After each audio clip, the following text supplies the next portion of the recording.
श्रोताओं, श्रवण करेंगे 16 सोमवार की व्रत कथा।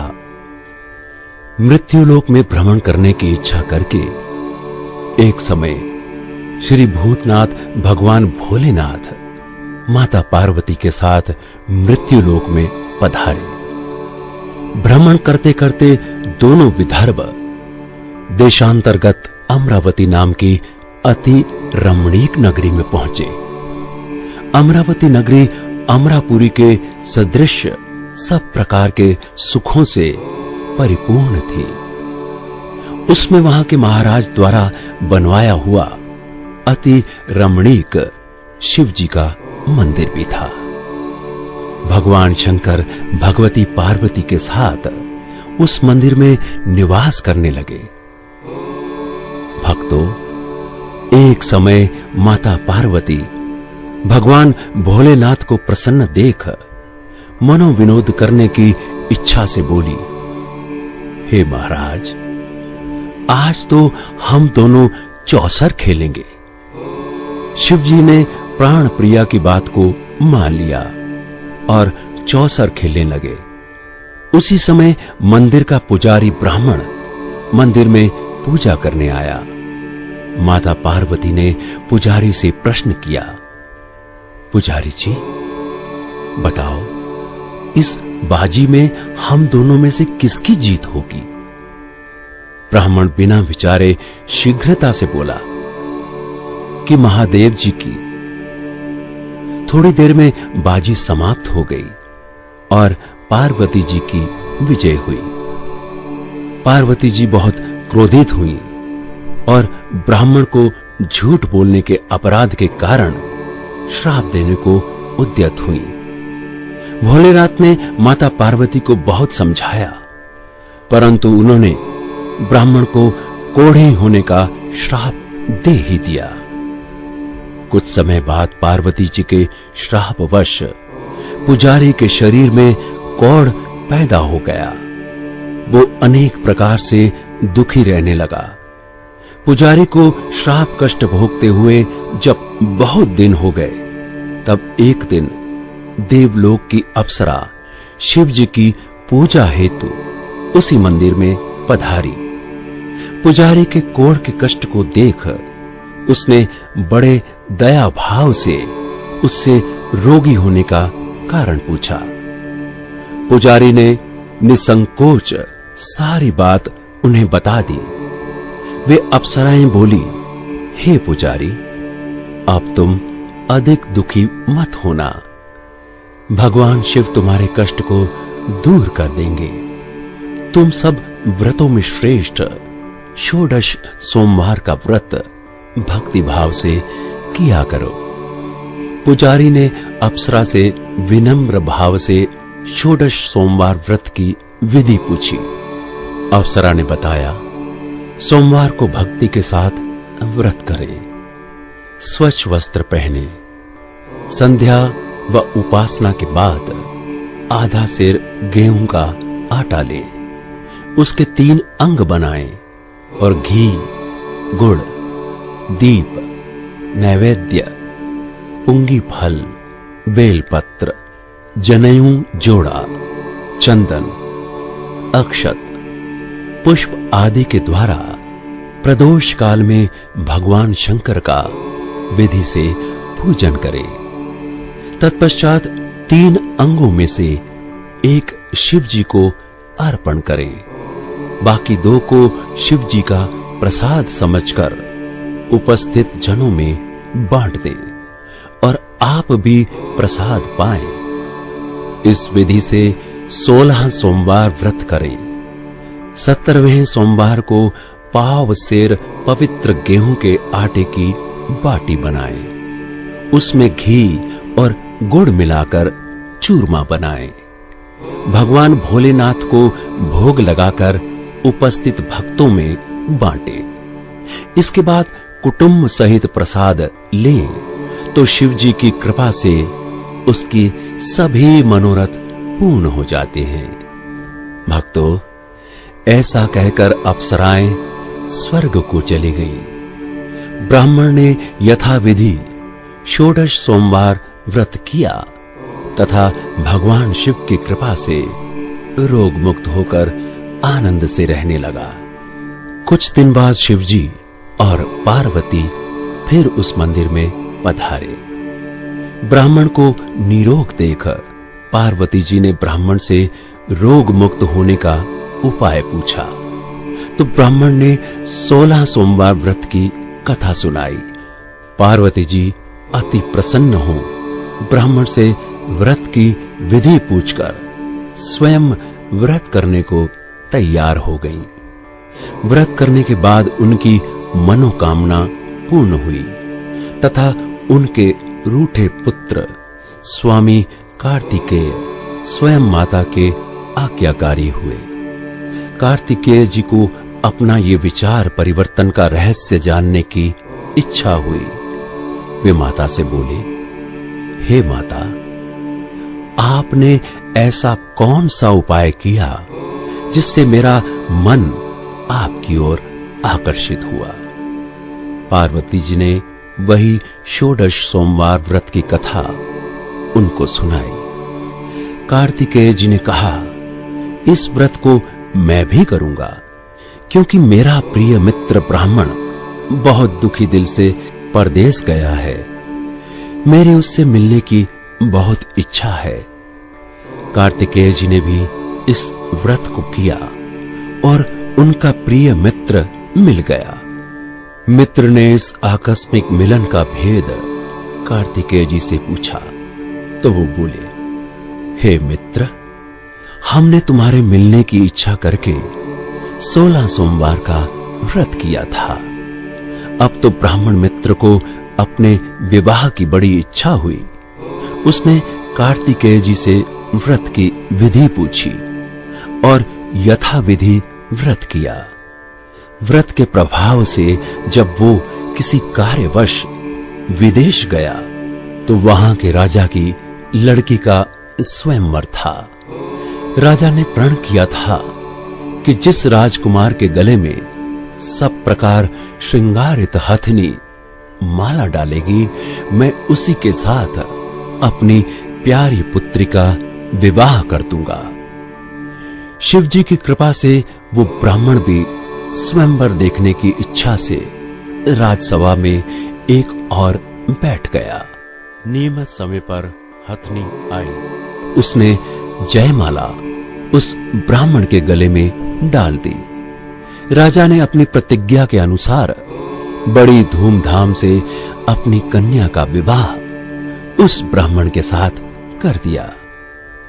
ब्राह्मण को बहुत सा धन और सम्मान देकर संतुष्ट किया। ब्राह्मण सुंदर राज्य कन्या पाकर सुख से जीवन व्यतीत करने लगा। एक दिन राजकन्या ने अपने पति से प्रश्न किया, हे प्राणनाथ, आपने ऐसा कौन सा भारी पुण्य किया था जिसके प्रभाव से हथनी ने सब राजकुमारों को छोड़कर आपको वरण किया? ब्राह्मण बोला, हे प्राण प्रिय, मैंने अपने मित्र कार्तिकेय जी के कथनानुसार 16 सोमवार का व्रत किया था, जिसके प्रभाव से मुझे तुम जैसी स्वरूपवान पत्नी की प्राप्ति हुई है। व्रत की महिमा सुनकर राजकन्या को बड़ा आश्चर्य हुआ। वो भी पुत्र की कामना करके व्रत करने लगी। शिव जी की दया से उसके गर्भ से एक अति सुंदर, सुशील, धर्मात्मा और विद्वान पुत्र उत्पन्न हुआ। माता पिता दोनों उस देवपुत्र को पाकर अति प्रसन्न हुए और उसका लालन पालन भली प्रकार से करने लगे। जब पुत्र समझदार हुआ तो एक दिन उसने अपनी माता से प्रश्न किया कि हे मां, तुमने कौन सा व्रत एवं तप किया है जो मेरे जैसा पुत्र तुम्हारे गर्भ से उत्पन्न हुआ है? माता ने 16 सोमवार व्रत की कथा पुत्र को बताई। पुत्र ने सब तरह के मनोरथ पूर्ण करने वाले सरल व्रत को सुना तो वो भी राज्याधिकार पाने की इच्छा से हर सोमवार को यथाविधि ये व्रत करने लगा। व्रत शुरू होने के बाद एक देश के वृद्ध राजा के दूतों ने आकर उसको राजकन्या के लिए वरण किया। राजा ने अपनी पुत्री का विवाह ऐसे सर्वगुण संपन्न ब्राह्मण युवक के साथ करके बड़ा सुख प्राप्त किया। भक्तों, वृद्ध राजा के दिवंगत हो जाने पर इसी ब्राह्मण युवक को सिंहासन पर बैठाया गया। क्योंकि दिवंगत राजा के कोई पुत्र नहीं था, राज्य का उत्तराधिकारी होकर भी वो ब्राह्मण पुत्र 16 सोमवार का व्रत करता रहा। जब 17वां सोमवार आया तो विप्रपुत्र ने अपनी प्रियतमा से पूजन सामग्री लेकर शिव पूजा के लिए शिवालय में चलने को कहा, परंतु उसकी पत्नी ने उसकी आज्ञा की परवाह न की।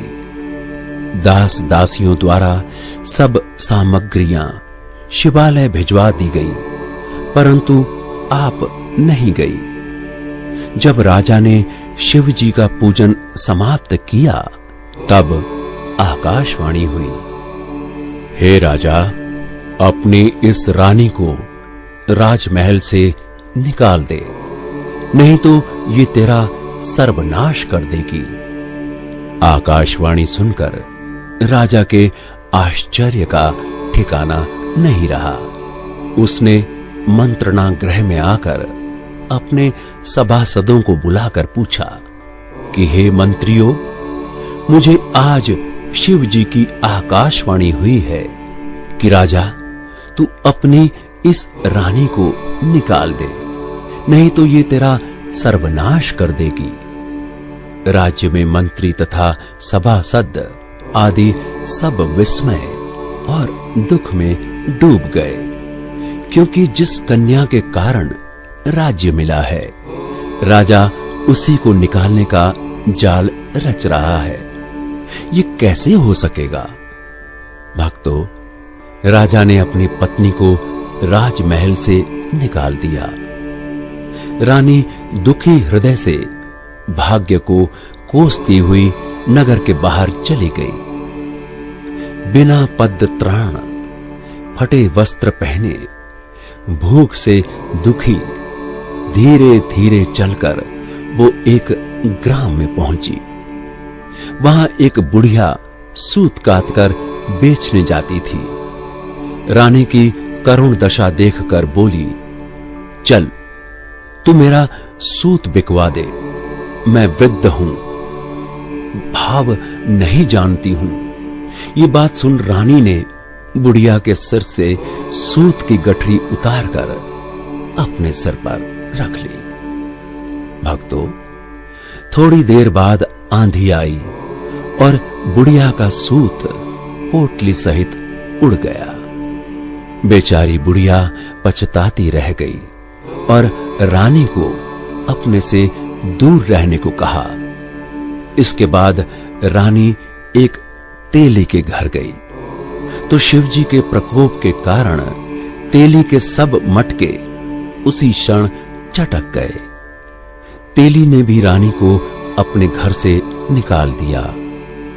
अत्यंत दुख पाती हुई रानी एक नदी के तट पर गई तो नदी का समस्त जल सूख गया। तत्पश्चात रानी एक वन में गई। वहां सरोवर में पानी पीने गई। उसके हाथ का स्पर्श होते ही सरोवर का नील कमल के समान जल असंख्य कीड़ामय होकर गंदा हो गया। रानी ने भाग्य पर दोषारोपण करते हुए उस जल को पीकर पेड़ की शीतल छाया में विश्राम करना चाहा, परंतु रानी जिस पेड़ के नीचे जाती उस पेड़ के पत्ते तत्काल टूटकर गिर जाते। भक्तों, वन सरोवर जल की ऐसी दशा देख गऊ चराते ग्वालों ने अपने गुसाई जी से, जो उस जंगल में स्थित मंदिर में पुजारी थे, ये बात बताई। गुसाई जी के आदेशानुसार ग्वाले रानी को पकड़कर गुसाई जी के पास लाए। रानी की मुख कांति और शरीर शोभा देख गुसाई जी जान गए कि ये अवश्य ही कोई विधि की गति की मारी कुलीन स्त्री है। पुजारी ने रानी से कहा कि पुत्री, मैं तुमको अपनी पुत्री के समान रखूंगा। तुम मेरे आश्रम में ही रहो। मैं तुमको किसी प्रकार का कष्ट नहीं दूंगा। गोसाई जी के वचन सुनकर रानी को धीरज हुआ। वो आश्रम में रहने लगी। रानी जो भोजन बनाती उसमें कीड़े पड़ जाते, जल भरकर लाती उसमें भी कीड़े पड़ जाते।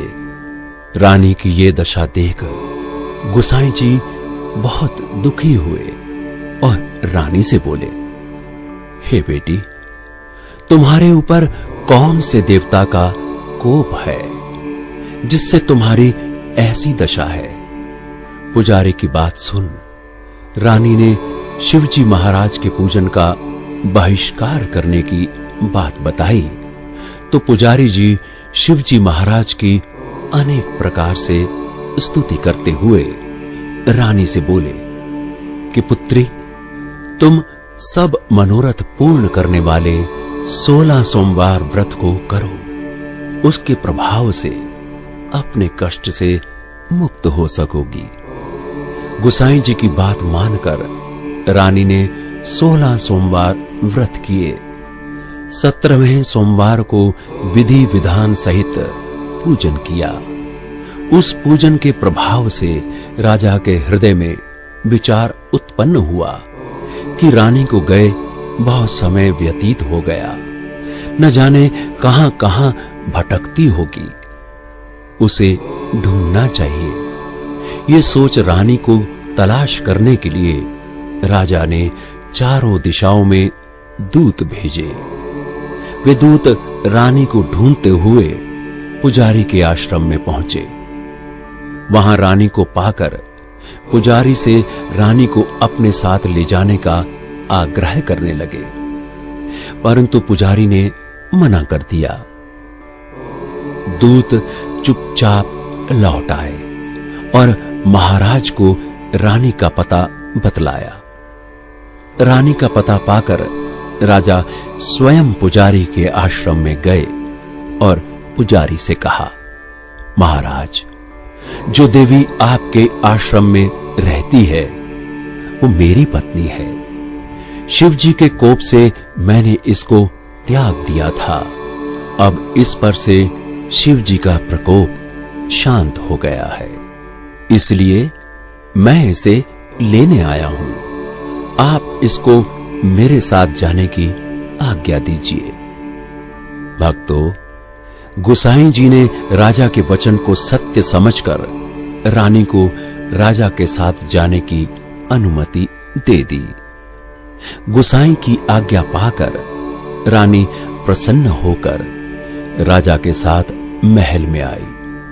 नगरवासियों ने नगर द्वार तथा नगर को तोरण एवं बंधनवारों से विविध विधि से सजाया। घर घर में मंगल गान होने लगे।